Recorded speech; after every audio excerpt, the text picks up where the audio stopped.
नमस्कार दोस्तों, स्वागत है आप सभी का नॉलेज टाइम में। दोस्तों, इजराइल और पैलेस्टीन के विवाद में 11 मई को हमास ग्रुप द्वारा इजराइल पर किए गए रॉकेट अटैक में भारत की सौम्या संतोष की मौत हो गई थी। इजराइल की एक फेमस सिटी है एस्कलोन, वहीं पर सौम्या रहती थी। एस्कलोन गाजा पट्टी के काफ़ी करीब है, तो काफ़ी बार इस सिटी पर अटैक भी हो चुका है। यहाँ पर आप मैप में देख पाएंगे, यहाँ पर है एलेस्कॉन और यहाँ पर है गाजा स्ट्रिप। इसी गाजा स्ट्रिप से हमास इजराइल के ऊपर रॉकेट से हमला करता है और इसी हमले में सौम्या संतोष की मौत हो गई। इसको लेकर इजराइल सरकार ने कहा कि ऐसे हादसों में जो कंपनसेशन इजरायली नागरिकों को मिलती है वही कंपनसेशन सौम्या संतोष को भी दिया जाएगा। और इजराइल ने यह भी कहा है कि जो इनकी फैमिली है उनकी यह देखभाल करेगा।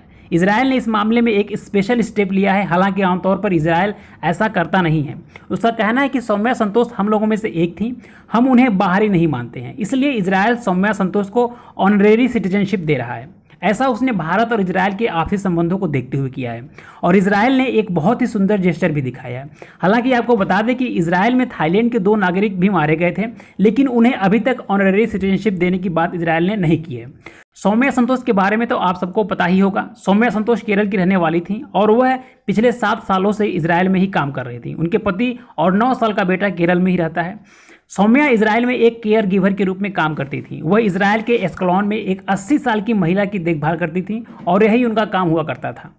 तो एग्जैक्टली वहां पर हुआ क्या, जब हमास ने बहुत ज़्यादा रॉकेट इजराइल के ऊपर दागने स्टार्ट कर दिए तो उस वक्त एक रॉकेट सौम्या संतोष के करीब जाकर गिरा और वहीं पर इनकी तुरंत मौत हो गई। उनके साथ ही जो 80 साल की महिला थी वह भी गंभीर रूप से घायल हो गई, जिनका इलाज गंभीर अवस्था में चल रहा है।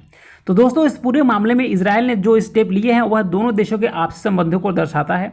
हालांकि भारत इजराइल और फिलिस्तीन के विवाद में खुले तौर पर इजराइल को सपोर्ट नहीं दे रहा है और इजराइल इस बात को बखूबी जानता है कि वक्त की नज़ाकत को देखते हुए भारत किसी के पक्ष में बयान नहीं दे सकता है।